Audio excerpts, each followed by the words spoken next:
तुम्ही पाहत आहात MCN न्यूज मराठी। बुलढाणा जिल्ह्यातील मेहकर शहरातील बायपास रोडवरील एकांत हॉटेल व लॉजिंगमध्ये सुरू असलेल्या कुंटणखाण्याचा मेहकर पोलिसांनी पर्दाफाश केला आहे। महिलांकडून देहव्यापार करवून घेणाऱ्या आरोपीस अटक केली असून लॉज मालकाविरुद्धही गुन्हा दाखल करण्यात आला आहे। 15 मार्च रोजी रात्री 11:30च्या सुमारास करण्यात आलेल्या या कारवाईने अवैध व्यावसायिकांचे चांगलेच धावे दणाणले आहेत। मेहकर बायपासवर अर्धवट बांधकाम असलेल्या एकांत हॉटेल अँड लॉजिंगच्या तळमजल्यावरील एका खोलीत महिला व मुलीमार्फत राजरोसपणे देह व्यापार सुरू असल्याची माहिती पोलिसांना मिळाली होती।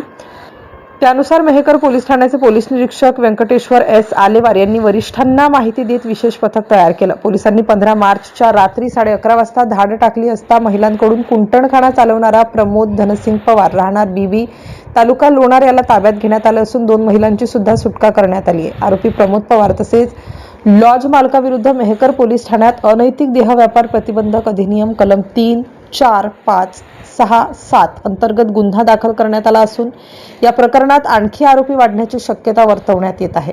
MCN न्यूज मराठीसाठी प्रमोद मिश्रा, मेहकर।